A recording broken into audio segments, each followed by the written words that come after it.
2,000 years ago, a captive man in a foreign empire wrote something down. Not poetry, not philosophy, not a prayer. He wrote down what he had seen. Kingdoms rising out of the earth, empires colliding. A war between a northern power and a southern power, fought over a narrow strip of land that both sides refused to surrender. A sequence of events so precise that when historians first encountered it, some of them refused to believe it had been written when it claimed to be. It was too specific, too accurate, too close to what actually happened. And here is what makes that disturbing. Because some of what he described, scholars say, has not happened yet. This is not a religious argument, and it is not a political one, but it is one of the most quietly unsettling questions in the study of the ancient world. Why does a text written in the 6th century before the Common Era continue to feel like it is describing a world we recognize? The Book of Daniel. Most people think they know the story. A young man thrown into a lion's den. 3 men who walked through fire. These are the moments people remember. But buried beneath those famous stories is something far stranger. Something that gets far less attention. This is the part most people miss. Daniel was also a dreamer, a seer. A man who described visions so specific, so layered with symbolism, that readers have spent 2,000 years arguing about what they mean. And more than almost any other ancient text, Daniel keeps coming up in conversations about the modern world, about wars in the Middle East, about shifting alliances and collapsing powers. The question is why? Not whether Daniel was right, not whether his words were divine, but why does this text, written in the 6th century before the Common Era, continue to feel relevant to people watching the news today? To understand that, we have to start at the beginning. Daniel was not born into a comfortable life. He was taken, ripped from his homeland when Babylon, the most powerful empire on earth at the time, conquered Jerusalem and carried its people away in chains. He grew up in a foreign court, surrounded by foreign gods, foreign language, foreign power. And yet inside that foreign empire, he began to see things, dreams, visions, images that came to him in the night and refused to leave. The first one didn't even belong to him. A king named Nebuchadnezzar, the ruler of Babylon, the man who had destroyed Daniel's homeland, had a dream that disturbed him so deeply he couldn't sleep. He called every wise man in his kingdom to interpret it. None of them could. Daniel could. And what he described was this: a giant statue, enormous, terrifying, standing in a field. Its head was made of gold. Its chest and arms were silver. Its belly and thighs were bronze. Its legs were iron. Its feet a mixture of iron and clay, unstable, uneven, already breaking apart before anything had touched it. And then a stone not cut by human hands struck the statue at its weakest point, at those fragile feet. The whole thing collapsed. Gold, silver, bronze, iron, clay, all of it turned to dust and blew away.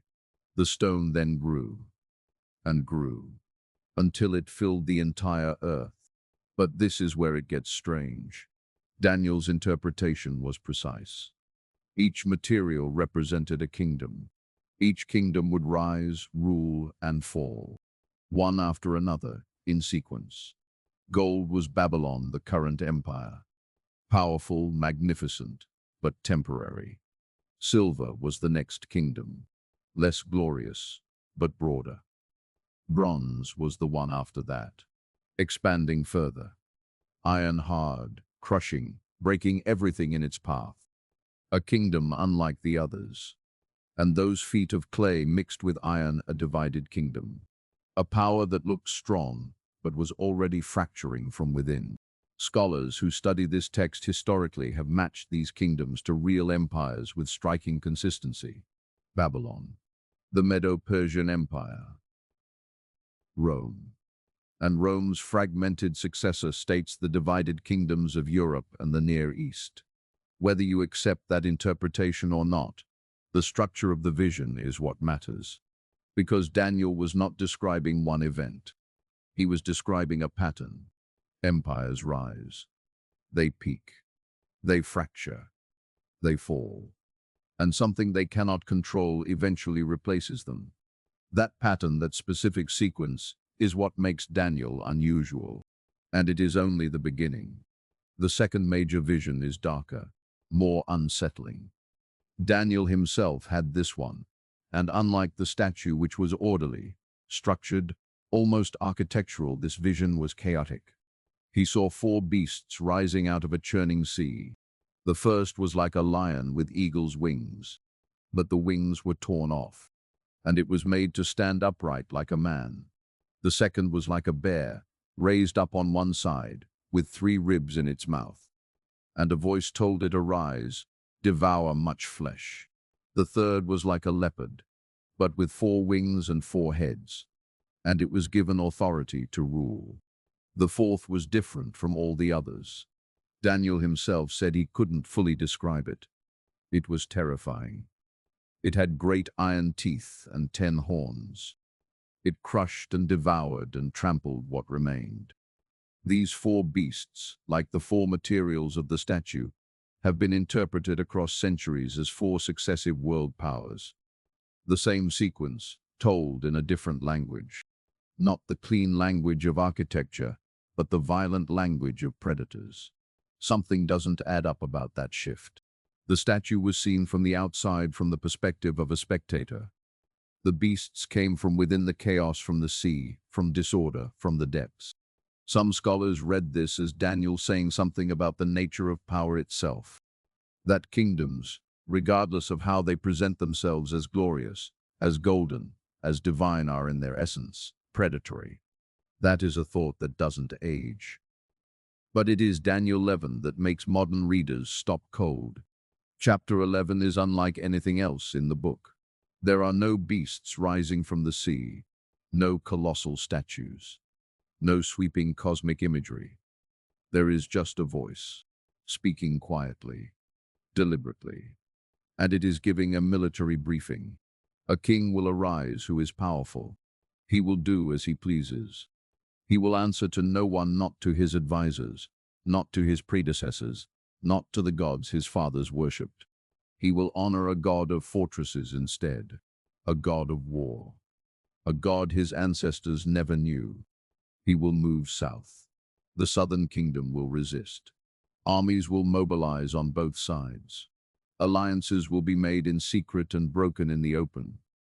There will be a moment of apparent victory, and then, just as the northern king reaches the coastline, ships will appear from the west, and he will stop. Not because he is defeated in battle, but because a greater power has made clear, without a single word of formal declaration, that he has gone far enough. He will turn back, humiliated, burning with fury. And on his way home, he will do something that the text describes in a phrase that has haunted readers for 2 millennia. He will set up the abomination that causes desolation. Historians, with broad agreement, connect this to a real event. In 1607 BCE, a Seleucid king named Antiochus IV marched into Jerusalem, entered the temple, and desecrated it. He erected an altar to a foreign god in the holiest place in the Jewish world. The people who witnessed it described it exactly the way Daniel had described it centuries before: an abomination, a desolation.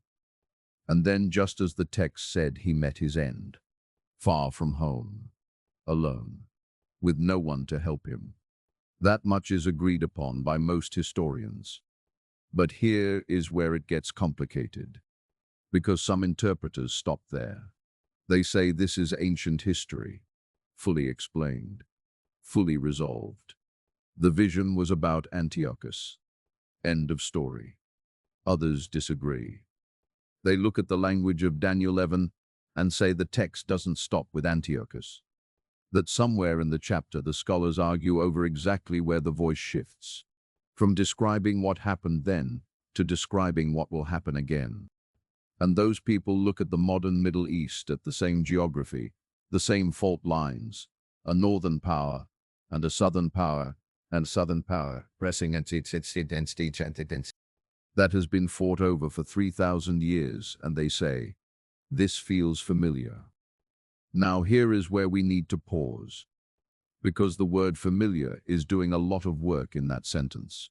Human beings are pattern recognition machines.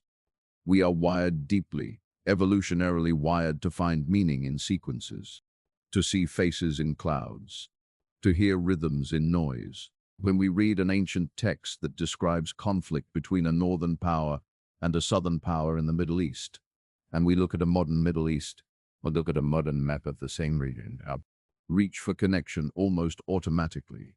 That doesn't mean the connection is false, but it also doesn't mean the connection is confirmed.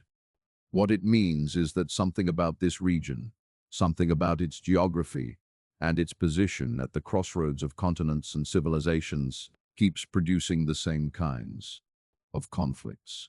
North against south, east against west. Empires pressing inward from every direction toward the same narrow stretch of land. That has been true for the Egyptians, for the Assyrians, for the Babylonians, for the Persians, for the Greeks, for the Romans, for the Crusaders, for the Ottomans, for the British, for every major power that has ever looked at the Middle East and decided it needed to control it. Daniel wrote in the middle of that long story. He may have seen patterns that were already ancient in his time. There is another layer that is often overlooked, and it is the one that stops skeptics mid-sentence. Daniel 8 names names, not in metaphor, not in symbol, directly. The ram with 2 horns, the angel tells Daniel, represents the kings of Media and Persia. The goat that charges from the west, the one that defeats the ram with terrifying speed, represents the king of Greece. And the great horn between the goat's eyes represents that king's first ruler. This was written, according to traditional dating, during the reign of Belshazzar, before Greece had any meaningful power, before Alexander had been born. Decades before a young Macedonian king would cross into Persia with an army, and, in a series of battles that shocked the ancient world, dismantle the greatest empire on earth in less than a decade. What the text describes matches, with striking precision, Alexander the Great's conquest of the Persian Empire in the 30. The speed of the goat's charge is mentioned specifically. Alexander's campaigns were, by ancient standards, almost supernaturally fast. Whether you believe this was prophecy, or whether you believe the text was written after the fact, a practice known as historical prophecy that was common in the ancient world. Fact that this much precision exists in the text explains why people keep returning to it. Because if Daniel was that specific about Greece and Persia empires he identified by name, then the parts of his visions that are not yet clearly resolved to some people, like unfinished sentences. And humans cannot leave unfinished sentences alone. There is something else worth understanding about who reads Daniel today and why. The text is not studied only in seminaries and churches. It is studied in political science departments, in conflict analysis, in cultural studies of religious nationalism. Because across the Middle East, the language of Daniel, the imagery of beasts and kingdoms, of divine intervention in human history, of a final conflict that resolves everything, is not ancient history to millions of people. It is living theology, and living theology moves people. It moves armies. It moves governments. For certain communities in multiple faiths, the conflicts of today are not merely political. They are understood as part of a sequence, a movement towards something, an unfolding of something that was written long before any of the current leaders were born. That belief, regardless of whether you share it, shapes decisions. It shapes how people interpret alliances and betrayals. It shapes which conflicts are considered tolerable and which are considered prophetically significant. You cannot fully understand the politics of the modern Middle East without understanding that for a substantial number of people involved in those politics, not background reading. They are the frame through which current events are processed. That is not a fringe position. That is a geopolitical reality. So where does this leave us? Let's hold the full picture for a moment. On one side, you have a text written during the Babylonian exile, a text that describes, with remarkable specificity, the rise and fall of empires in the ancient Near East, Persia, Greece, the successor kingdoms, their wars, their patterns, their collapse. On the other side, you have a region of the world that has remained a site of geopolitical contest for 3,000 years, where northern and southern powers have clashed repeatedly, where empires have come and gone and left their wreckage on the same geography. And in the middle, you have human beings in enormous numbers who look at both of those things and feel that they are connected. Now ask yourself a different question. Not, is Daniel predicting today? But, what does it mean that people believe it is? Because belief shapes action. Belief shapes policy. Belief shapes which wars are started, which alliances are formed, which sacrifices are considered acceptable. Whether Daniel's visions are supernatural or historical or literary, they are, without question, active. They are present in the world. They are being used right now to interpret events, justify positions, and understand catastrophes. That alone makes them worth understanding. There is a philosophical idea that runs through the study of history called recurrence. The notion that history does not exactly repeat, but that its rhythms do. That the shape of collapse is always recognizable, even when the names change. That the patterns of human civilization, the rise of empires, the corruption of power, the fracturing of great states into smaller competing ones, the collapse of the old order, before a new one is ready to take its place, are not random. They are structural. They emerge from the nature of power itself. Daniel, reading from inside the most powerful empire of his age, watching Babylon at the height of its wealth and confidence, wrote about its end before it ended. He described what would come after and what would come after that, not because he had access to a timeline, but perhaps because he understood something about power that power itself always refuses to believe, that it ends. That every kingdom that has ever called itself eternal has been wrong. That the pattern, the rise, the peak, the fracture, the fall doesn't care about the greatness of the empire it consumes. It consumed Babylon. It consumed Persia. It consumed Greece. It consumed Rome.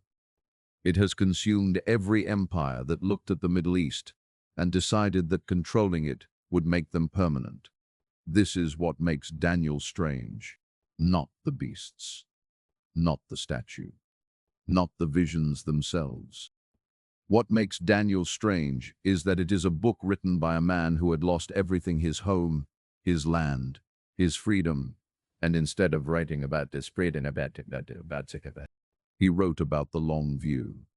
He wrote as if he understood that the empire holding him captive was already, in the deepest sense, finished, already dust, just waiting for the stone that was coming. And he wrote as if every empire after it would be the same. Maybe that is the real reason people keep returning to this text, not to decode it, not to match its symbols to current headlines, but because it offers something rare, a perspective from outside the noise, a voice that has already watched empires rise and fall and says, calmly, steadily, this is what happens. This is the pattern. This is how it always goes. Maybe the question was never whether Daniel predicted today. Maybe the question is why the world he described, a world of competing powers pressing against each other over the same ancient land, each one convinced it's distant land. Ones that came before, why that world looks so much like the one we are still living in. And maybe the more unsettling question is this. If the patterns Daniel described have outlasted Babylon, Persia, Greece, and Rome, what makes us think they are finished now?